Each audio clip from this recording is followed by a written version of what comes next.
मनहूस हम हैं माँ, वो नहीं। मेहंदी की रस्म शुरू होने वाली है और प्रीति की नज़र अपनी इकलौती भाभी को ढूंढ रही है। उसने अपनी दोस्त को माँ को बुलाने को भेजा। निर्मला जी ने आते ही पूछा, तुमने अभी तक मेहंदी लगवानी शुरू नहीं की? नहीं माँ, मैं भाभी की राह देख रही थी। वो आते ही हम दोनों के हाथ में मेहंदी रचेगी। निर्मला जी ने प्रीति को एक तरफ खींचते हुए कहा, पागल हो गई है क्या?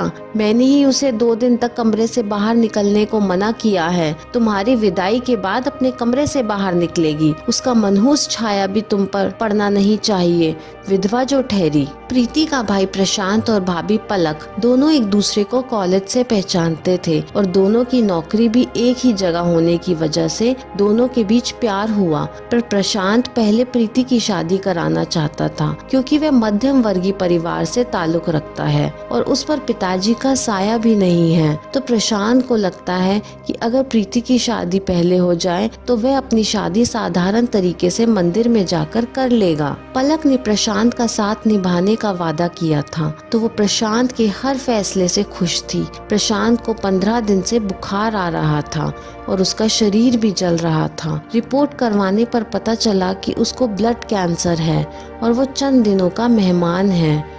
पलक को जब ये बात पता चली तो उसने पहले प्रशांत से शादी करने का निर्णय लिया।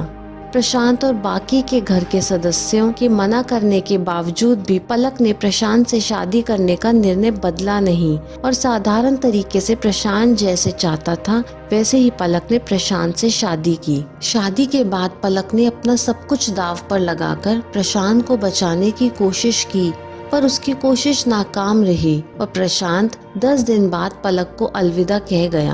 अब पलक का जीना हराम कर दिया दुनिया वालों ने और उसके साथ उसकी सास ने। पर इस बीच प्रीति अपनी भाभी की ढाल बनकर खड़ी रही। प्रीति ने पलक को बहुत करीब से देखा था, प्रशांत के गम में तड़पते हुए। पलक की सास निर्मला जी जब तानों से उसका दिल छलनी कर देती तो उस पर मरहम लगाने का काम प्रीति करती। अभी प्रशांत के गम से उभरी भी नहीं थी पलक और उसे ऑफिस जाने का फरमान जारी कर दिया, साथ में घर का सारा काम भी। निर्मला जी उसे चैन से 2 निवाले भी नहीं खाने देती और पूरी तनख्वाह अपने पास रख लेती है।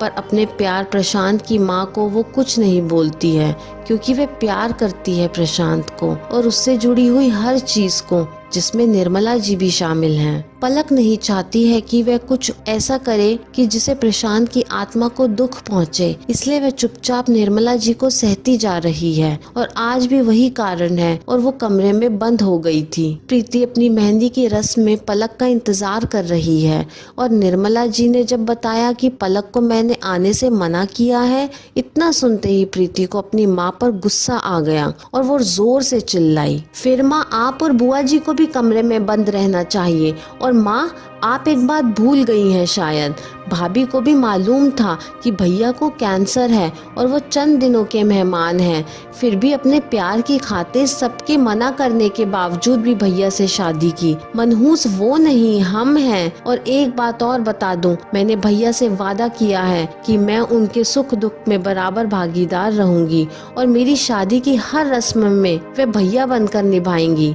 अगर आप सबको ऐतराज है तो आप शादी में शामिल मत होइए, पर मैं ये शादी अपनी भाभी के बगैर नहीं करूंगी। इतना कहकर आंखों में आंसू लिए प्रीति दौड़ पड़ी अपनी भाभी से मिलने, जो उसे उसके भैया की तरह प्यार करती है। निर्मला जी को अपनी गलती समझ में आ गई थी। उन्होंने कमरे में जाकर पलक के सर पर ममता भरा हाथ सहलाया और कहा, बेटा मुझे माफ कर देना, मैं तो भूल ही गई थी कि तुमने मेरे बेटे की जगह ले ली है। तुम मेरी बहू नहीं पर बेटा हो। इतना सुनते ही पलक निर्मला जी के गले लग गई। पलक ने प्रीति की शादी में भाई का जो रस्म अदाई होता है वे खुशी खुशी निभाया और अपनी लाडली ननद को आंखों में आंसू लिए डोली में बिठाया। ये कहानी आपको कैसी लगी मुझे कमेंट करके ज़रूर बताइए। कहानी पसंद आई हो तो लाइक, शेयर और चैनल को सब्सक्राइब करना ना भूलें। कहानी सुनने के लिए आपका बहुत बहुत धन्यवाद।